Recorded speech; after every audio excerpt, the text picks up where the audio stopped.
భూపాలపల్లి మున్సిపాలిటీకి జరుగుతున్న ఎన్నికలలో 6వ ward Bharatiya Janata party councillor అభ్యర్థి ఎరుకలి రేణుకా గణపతి తన కమలం పువ్వు గుర్తుపై ఓటు వేసి అత్యధిక మెజార్టీతో గెలిపించాలని కోరుతూ విస్తృతంగా ప్రచారం నిర్వహించారు. ఈ సందర్భంగా ఆమె మాట్లాడుతూ గతంలో పోటీ చేసి ఓడిపోయామని, తిరిగి తమ ఆశీర్వాదం కోసం బరిలో నిలిచామని, ఈసారి తమను గెలిపిస్తే పార్టీలో అభివృద్ధి కార్యక్రమాలు చేపట్టి అండగా ఉంటామని తెలిపారు. కేంద్ర రాష్ట్ర ప్రభుత్వాల నుంచి భారీ ఎత్తున నిధులు తీసుకువచ్చి వార్డు అభివృద్ధి కోసం కృషి చేస్తామని హామీ ఇస్తూ ప్రచారం నిర్వహిస్తున్నారు.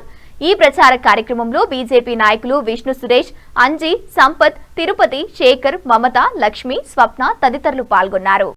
ఈ నెల 11న జరగబోయే మున్సిపల్ ఎన్నికల్లో భాగంగా బీజేపీ అభ్యర్థి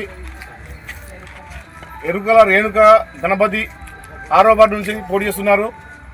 గతంలో గణపతి భూపాలపల్లి మున్సిపల్ వైస్ చైర్మన్గా పనిచేసి అతనికి రాజకీయ అనుభవం ఉంది.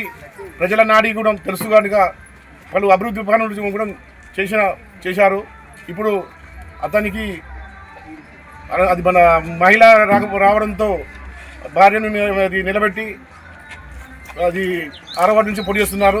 ఆమె గెలుపు కోసం విస్తృతంగా ప్రచారం నిర్వహిస్తున్నారు. చెప్పండి.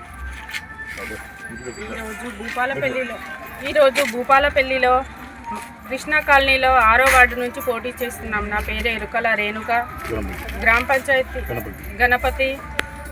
ఇక్కడ సమస్యలు కూడా అందరూ చెత్త, డ్రైనేజీ, కాలువల గురించే చెప్తున్నారు. అది మేము ఇంతకుముందు గతంలో ఓడిపోయినా కూడా మళ్ళీ మీ సహాయ సహకారాలు సేవ చేయడానికి మళ్ళీ వచ్చినాము. ఎవరింటికి పోయినా కూడా అందరూ అదే చెప్తున్నారు, కాలువలు, డ్రైనేజీలు, లైట్లు సౌకర్యంగా లేవు అని అదే అంటున్నారు.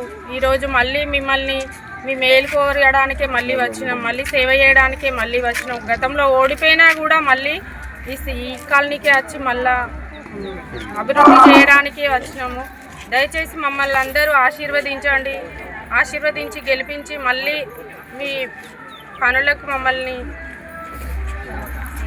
సేవ చేయడానికే వచ్చినామని అందరినీ పేరు పేరున ధన్యవాదాలు.